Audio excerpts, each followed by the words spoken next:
সুপ্রিয় দর্শক মন্ডলী, ছোট্ট হলেও নামকরা সকলে তা জানা আমাদের জেলা নাটোর নাই কোনো যার তুলনা। উত্তরা গণভবন আর চলন বিলের নাম, ঘাসি পীরের মাঝার আছে দেশিকালী গ্রাম। আমার জেলা আমার কাছে সবার চেয়ে সেরা, ছবির মতো লাগে ভাই গ্রাম বাংলায় ঘেরা। খাতির যত্ন ও আত্মীয়তায় এই জেলার মানুষের মনটা অনেক সেরা।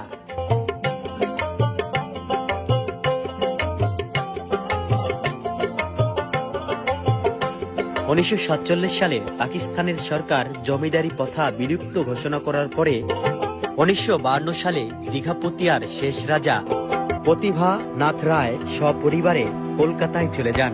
1966 সালে এই রাজপ্রাসাদটি পূর্ব পাকিস্তানের নিয়ন্ত্রণে চলে যান এবং বাংলাদেশ স্বাধীন হওয়ার পরে 1972 সালের ফেব্রুয়ারি মাসে এই রাজপ্রাসাদটির নামকরণ করা হয় উত্তরা গণভবন।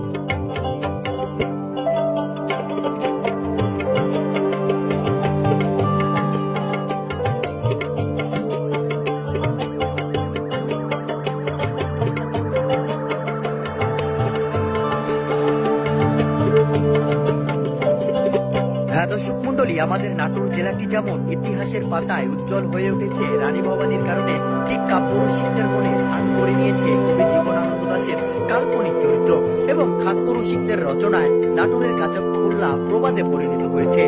তাই করবেন না দেরি, চলে আসবেন তাড়াতাড়ি উত্তরা গণভবন, দীঘাপতিয়া রাজবাড়ি।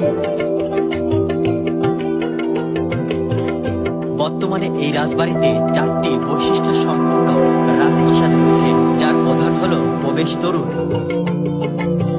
প্রধান রাজপ্রাসাদ, কুমার প্যালেস ও খাজাঞ্চিখানা। এই রাজবাড়িটি 41 একর জায়গার উপর নির্মাণ করা হয়েছে। এই রাজবাড়িতে রয়েছে চিড়িয়াখানা, ইটালিয়ান গার্ডেন, সুন্দর সুন্দর পর্যটক কেন্দ্র এবং অতীতের অনেক পুরাতন নিদর্শন। তাই অবশ্যই আপনারা এই রাজবাড়িতে ঘুরতে আসবেন।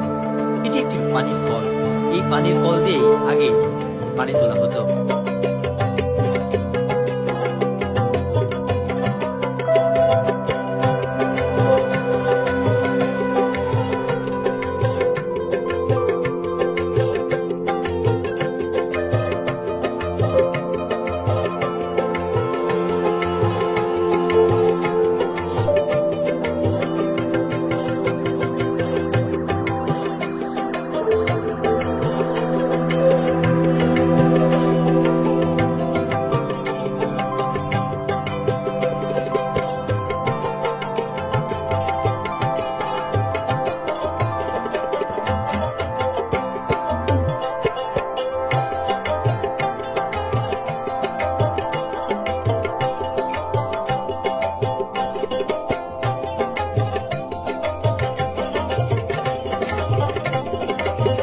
কেউ তো জানে না প্রাণের আকুতি নিমিষেই ঝরে যায়, স্বার্থের টানে প্রিয় মানুষ যখন দূরে চলে যায়।